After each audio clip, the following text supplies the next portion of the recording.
Welcome in, everybody, to the BVarsity Scoreboard show for Week 5. I'm Zach Ewing. That's Trevor Horn. He's been anxious to get going. He keeps asking when we're going to go, even though we said 11:20. Every one of these headlines, Zach, was not good for Kern County. Yeah, it was a rough night for Kern County, quite frankly.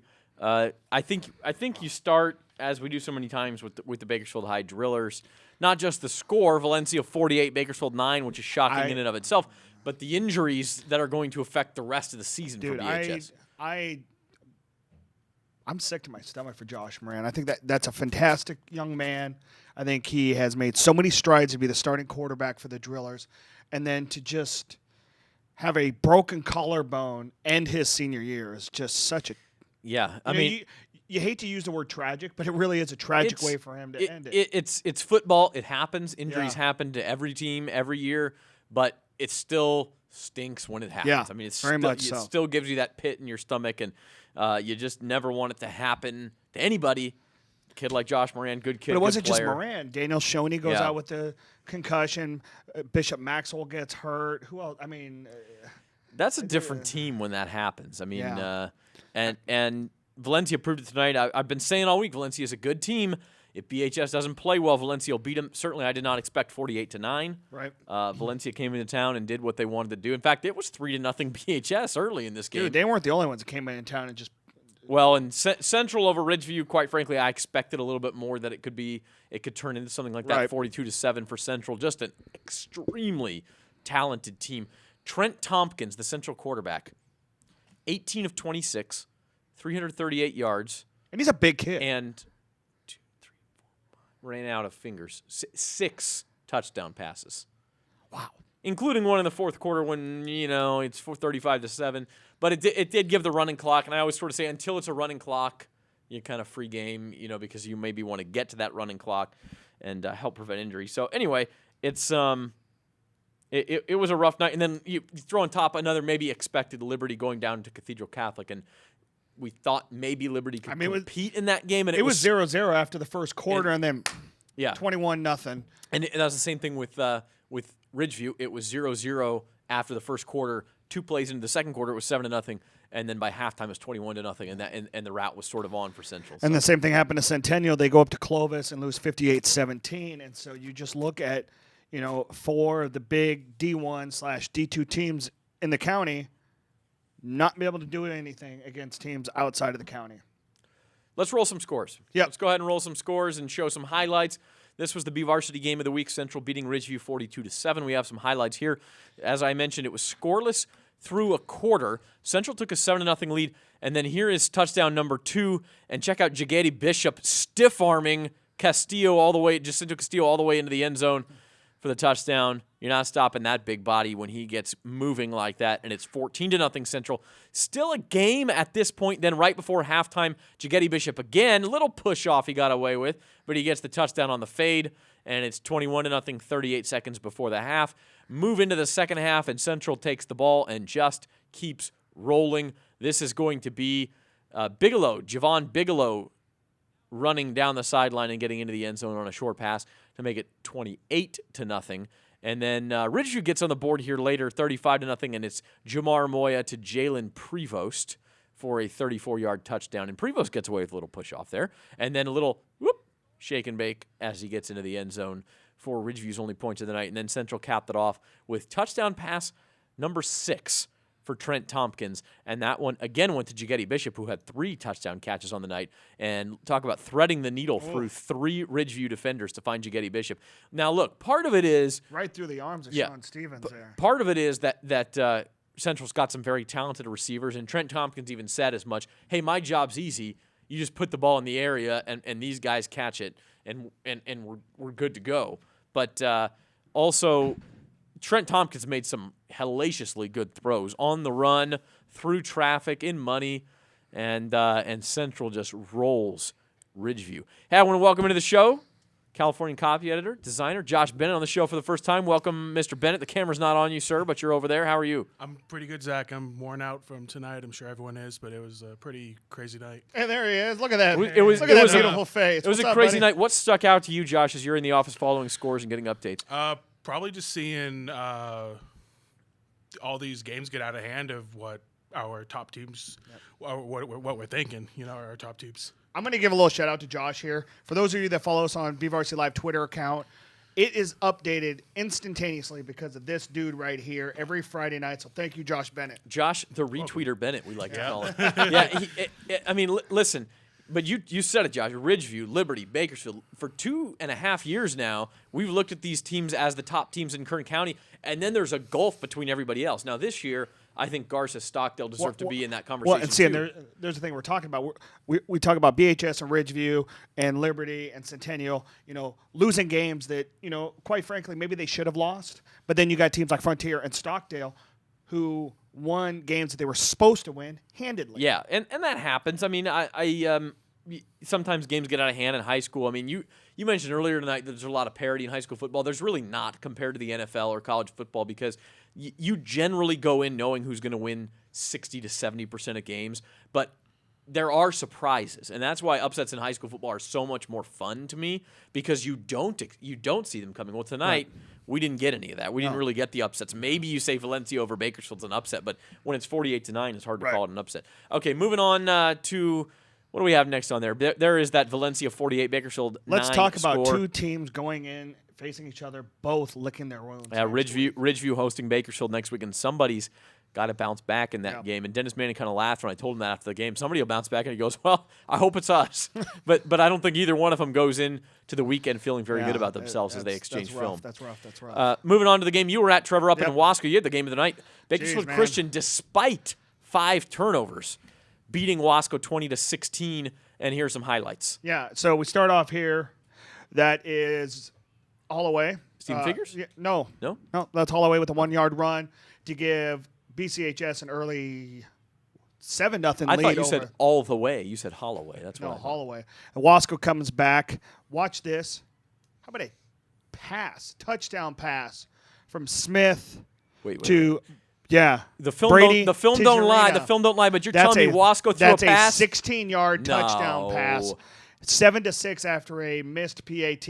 And then watch this play from Braden Wingle leaping Steven Figures in the corner of the end zone.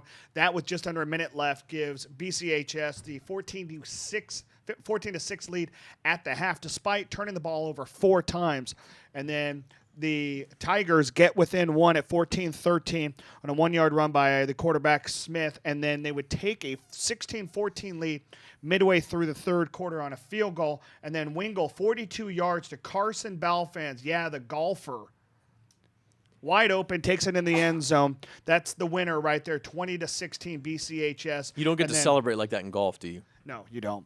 And see, and then what it came down to was BCH's defense, they're given the short side of the field most of the time against Wasco. Cesar Pareto had almost 120 yards for the Tigers, but when it came down to it, Wasco had the ball, about 2:56 left in the game, 4th and 2 at the 20 at BCHS 27. Quarterback came out and then just got popped right there behind the line of scrimmage by a sophomore O'Neal, and that ended it. And I will the say Eagles this, were able to run the clock out and win a very ugly one. And Darren Carr, he sat there. It's funny when you talk to the two coaches, they really did feel Darren Carr was like, man, we didn't, almost to the point where he's like, we didn't deserve to win this one. Where Wasco's first-year coach Mike Rowland was like, man, so proud of my kids, but he said he's like, I think we let one slip away tonight, and they did. And sometimes to have a great season, you got to get away with one. Yep. And Bakersfield Christian's now 4-1, and they got away with one tonight. 5 turnovers. They know you can't do that again. Jeremiah Foster only had 3 catches. Yep. I'll tell you But it was Brock Holloway, really. They gave him the ball. He ran it down the throat. He had 120 yards rushing, had 1 touchdown. He had 3 catches for 41 yards. Did a really good job, and the defense really did a bend but not break. They only had Wasco only turned the ball over once there in the first quarter, but they really didn't break and didn't allow Wasco to really kind of get in there. There was one point where they had 4th and goal at the 1, and they fumbled the ball, and BCHS got the ball back, and maybe that was the turning point for Wasco. But there were so many different opportunities for Wasco they just didn't get. Those are 2 great teams. Those are 2 teams right at the top of the SSL come November. Yeah, I still got a bad throw from Disneyland, man. It sounded like you were about to lose it there. No, but I think to your point, BCHS defense is underrated, and They've proven that. They held CVC down a couple of weeks ago. They held Tehachapi down. And the crazy thing about it, most of those guys are two-way players. Yeah, and so that's a team that's in shape and physical, and they're 4-1. And again, what sticks out to me in some of your highlights there, Braden Wingle is so physical that he's able to stand in the pocket, absorb a hit, and still deliver a tough throw to Stephen Figures for that touchdown. That's but not every quarterback in Kern County can do that. No. But you can't make bad throws over the middle, and he did do that twice. But there was a drive there. That drive for that touchdown right at the end of the first half, it was predicated on him just threading needles all the way through. So, yeah, he had 2 bad throws, but he had 19 great throws. And then when you look at it, too, the 2 fumbles were bad snaps. He's 6'5". It's hard for him to go all the way down to his feet and get him. Yeah, no doubt about it. Let's roll some more scores here as we go forward. We talked about this one, Cathedral Catholic number 10 team in the state acting like it 49-7 over Liberty. And again, this was a scoreless game after a quarter. So Cathedral Catholic really put the hurt on the Patriots. Yep. Moving forward, Clovis 58-17 over Centennial. The Golden Hawks woes continue. Josh, you played football in Kern County. Did you ever expect to see a Centennial team in danger of going 1-9? Well, when my senior year, it was Cody Custer's sophomore year. They went about 2-8. I believe. I think they went 2-8, maybe 3-7 that year. I think you're right. The worst nice poll. Yeah, so, that's the worst I've ever seen. So Josh Bennett making me look like a fool on his first day on the show. I love it. But you're right, and I shouldn't say he was 17 at that point. You looked 14 back then. Look, in danger of 1-9. I don't know. It's unfair to say that right now. They got a bye week. They get to regroup. They're going to get healthier. Cole Beatty's going to get more into the game plan. But boy, oh boy, you look at the other teams in the SWYL and you think, who's Centennial going to beat? Yeah. I don't know. Okay, let's move forward. Frontier, maybe a team Centennial could beat, maybe, but now they win their second really easy victory of the season after beating Cabrillo back in 212 yards for passing for Greg Youngblood, 10 of 15, 212.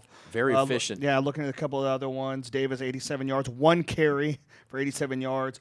They didn't. That was 1 catch for 87 yards. Excuse me. Efrain Morales, 14 carries, 104 yards. Youngblood added another 77 on the ground. So welcome back, Greg Youngblood, and that's a must-win for him, and they got it. So 42-10 for Frontier. 2 receiving catches for Marcus Cornford, son of Rich Cornford. Golden Valley 35, Highland 14. That right there shows more about Golden Valley's schedule being strong, much stronger than Highlands was in the first 4 Golden weeks. Valley's 2-3. They are a strong 2-3 for a Division III team, and they're going to be trouble in that SYL race. That suddenly, to me, quite frankly, looks wide open. Because I don't know that Ridgeview is the dominant team they have been in the past few years. Next up, Stockdale. Look, I think we all kind of looked at this as a breather. It was 31-0 at halftime. Stockdale did not play its starters in the second half. I believe Jalen Smith went in at quarterback, actually, in the second half and gave Jacob Ruley a break. Stockdale winning that one 45-14. Moving forward. Okay, I'm just going to go ahead and say it. South High is a good team. This is a great win, 42-25. I don't get the loss to Independence. I don't get it. Because the next score we're going to see, I think it's the next one, Independence loses 54-7 to Tulare Union. Now, Tulare Union and Tulare Western, you could argue who's better. It's pretty close between them. So how does South beat Tulare Western handily? Independence gets hammered by Tulare Union, but last week, I just don't get it, folks. Independence beats South 49-26. I'm speechless. Sometimes that is what you're talking about, high school football kids. Especially when you look at that doing score. Different things on different weeks. And again, we're not totally sure on a Friday night. Did Independence have all its players? Was there an injury? Was there a suspension? We don't know. Same thing with Tulare Western that made one of these teams play, not up to par. But quite frankly, those scores, when you combine them with the South Indy score from last week, are just mind-boggling. Okay, moving on. We've got Paraclete 35, Tehachapi 7. You got to leave it on there just for a second, Chris. Okay, your punishment's over. Go ahead and move on to the next one. Our Tehachapi grad producer, Chris McCullough. Tehachapi 0-4. Still looking for 5 wins for Steve Denman. I think they've still got a chance at it, but they're going to have to get some wins quickly. It's tough. That's that. And I know you played against Tehachapi in high school, right? No, we didn't play. You never played them. Okay, so you never got to see the magic that is mountain football. But guess who they play next week, Mr. North High graduate? Yeah. They play the Stars up there. They got to get win number 1 somewhere. It might be North. Good chance of any. Yeah. North's not playing so well this year. Yeah, Delano 26 and Foothill 14 is your final there. Delano 2-2, Foothill 1-4. The struggles continue for Jason Oliver and his program. Moving forward now, Monachi 34, North 13. A small tier for Josh Bennett Stars. And moving on. Very young team this year, though. The future's bright, Josh. Yeah, I remember when my class left, we had a lot of seniors, and the next year they had a very young team. And I believe they went 0-10. Yeah, they went 0-10. So I believe they went 0-10 in Chad Brown's first year there, and then they bounced back in a big way. yeah, And Chad Brown may be going through a similar thing at Centennial where they're going to have to bounce back next year. just a lot of learning experiences for the kids. That's right. Moving forward, Kennedy getting an SSL opening victory over Shafter, 44-21. I would like to say Trevor Horn picked Shafter in this game. Rude. That's Look what at I was this, going though. Devin Lee, holy cow, 292 yards, 4 touchdowns for the Thunderbirds. for. Up next, Taft 54, Arvin 20. Probably Still waiting on stats. Yeah, we from don't have them. Robert Cozine's stats yet. I'm sure they were sizable. And we will be in Taft next week, by the way. Our BVarsity game of the week, Cesar Chavez at Taft. You see Taft improving to 4-1, and you see Cesar Chavez. This is called a segue, ladies and gentlemen. It's the next score, please. Yes, thank you. Chavez beating CVC 28-16. Number 23. So Chavez proud of yourself is right 4-0, and Chavez will be at Taft next week. Could be an SSL title game. I know Bakersfield Christian and possibly Kennedy will have something to say about that. Possibly they will. Wasco, but Chavez Taft could be an SSL title game early on in the league season, and we will be there for that in Taft next week. I'm already excited about that. I'm East. excited that you're The excited. game. Thank you, Trevor. I'm so happy that you're with me on this. The game that was added to East schedule, they beat McFarland 46-7. An offensive explosion for the Blades. I don't think they'd scored 46 points in all their games combined, even as they won them. They probably had, but 46 points tonight. They go to 5-0. Play Foothill next week. The Blades could be Hey, you 6-0. know what? Regardless of that score, good for McFarland to get the gate tonight because that was a game that could have been a Absolutely. loss Absolutely. after Fraser Mountain had to drop all their 11-man games. So, that's good for the two programs to come together and get this 11th game for East and the 10th game for McFarland, regardless of the score. Imagine, if you will, Trevor and Josh, that North upsets Tehachapi next week. We probably expect Tehachapi to win that game, but let's just say North wins that game. Then the following week, you could have 6-0 East at 0-5 Tehachapi in the SYL opener for both teams. Yeah, you could have. You are a millionaire. You could have given me $1 you million pick- to my $1, or other way around. Your $1 to my $1 million, and I probably would have bet you that wouldn't happen. I still think Tehachapi probably beats North, but we're on the doorstep of that happening. Yep. Coming up next on the score list, we'll run through the rest of them. Cal City beating Miramonte. In a game that kind of looked 20-17. like Miramonte trying to schedule a few wins here. Cal City goes, Whoops. Yeah, Cal City's a pretty don't good come team. up here and try to get a win. So Cal City. Good for the Ravens. Yeah, the Ravens improving to 2-2. Miramonte is 1-4. Up next, we have Kern Valley beating Granite Hills, improving to 3-2 in the High Desert League. Boron beating Desert 58-31. That, I believe, is the first time Boron has defeated Desert since Todd Fink left Boron for Desert a few years ago. I Right. mentioned that during the show. Yep. Desert beat him every time since. Not tonight. Boron getting a little revenge there. Moving forward, Burroughs all over the Barstow Aztecs 32-7. Burroughs is a very good team. But Barstow still has the Barstow Junction and a Dunkin' Donuts. What? 87-42. I love you, 8-man football. Sometimes I just love you. 87-42, Mojave. Number 2 8-man team in the state, Mojave. according to CalPreps. Yep. Move Mojave. on. That's it. That's all it. we got. That's all we got. That's all she wrote. No Saturday games of note this week. Next 2 week, 8-mans, yeah, exactly. Ridgeview, Bakersfield, the big one, of course. But that matchup, frankly, lost some of its luster tonight. I like 4-1 Taft and 3-0 Chavez. I really do. I think that's the game. 4-0 Chavez, yeah. 4-1 Taft, 4-0 Chavez. The SSL opener for the Titans, and Taft got Arvin out of the way. Now they have their tough SSL games coming up. So this is just a terrific SSL game. As I said, Bakersfield Christian, all due respect, this could be the SSL title game. Those teams both have to face BCHS later on down the line. And then league play starts for everybody in 2 weeks, October the 7th. Josh Bennett, give me your final thought from week 5. It seems like we went from seeing or what we thought would be dominant teams to seeing teams scramble and try to survive. And I know we're kind of joking around in the newsroom, oh, we might be done by Thanksgiving, but the way some of these games are going, I mean, That's not true because when you look at a team like Garces, I mean, they can make a deep run in D2. You look at well, that's true, but I mean like the usual suspects we're talking about. Yeah, Right. in Division Yeah, 1, it really does look Yeah. tough for Kern County. Yeah, Your final thought, Trev? it ain't 2015, man. Well, and that's kind of that's where I was basically going. what, yeah, that's basically what it is. When you look at how dominant Ridgeview and Liberty have been over the last 2 years, Liberty went to 2 D1 title games, one last year. Ridgeview defending 2-time D2 section champs, and they're both licking wounds right now. So it's interesting, but you also look at the team that didn't play tonight, and you got to wonder, how good is Garces? Is Garces the best team in Kern County? Are they? Or Stockdale? Maybe. Or Stockdale. Yeah, it could be one of those two teams. But basically, you look at it. Is it without Josh Moran and kind of wondering what Liberty's going to do when they respond in 2 weeks, is it Stockdale and Garces at the top of the SWL right now? We don't know. It very well could be, and those are two. It's going to be a lot of thought fun. would be in the bottom of the league. Yeah. But you know what? But this is one of those things where I looked at it all summer long, and I was like, this is going to be the most competitive SWIL. Not because everybody's great, but everybody is lumped in this one group, and we're really starting to see that now. Yeah, and I think you say it's not 2015. In high school football, above anything, it's cyclical, and those teams had a bunch of senior stars last year, and they lost them. And, even Bakersfield, which wasn't that good last year, they only brought back 4 starters, and we thought they'd be pretty good. And they've proven this year that they can be competitive, at least until the injuries hit. But high school football, man, if you were good one year and you have all these seniors, it helps to a certain extent to have the established program, but there is no substitute for it. And guess who's got a bunch of senior stars this year? Central. Central does. Juniors and seniors. And so Central comes in. They beat 3 straight Kern County teams in the year. Here's my final thought. I love the South Sequoia League. I started at the California in December of 2007, the Monday after the Valley title games. Great timing, I know. But what happened that weekend?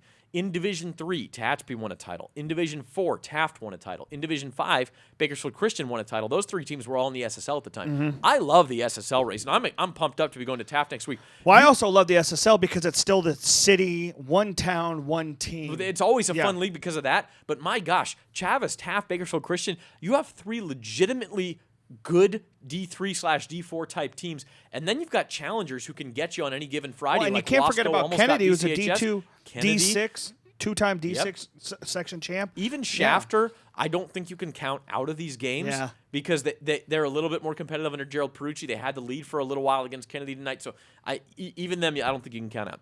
But hey, for our producer Chris McCulley, he's waiting for. We said 15 minutes. By the way, we gave away Peter Pan ballet tickets tonight. If you listen to the broadcast next week, we might have another giveaway for you during game night. For Chris McCullough, Josh Bennett, thanks for joining us, man. Of course. Boy, Bennett! We're going to make this a weekly thing. Josh is going to join us in the post game. It's official. And Trevor Horn, I'm Zach Ewing. Good night, everybody.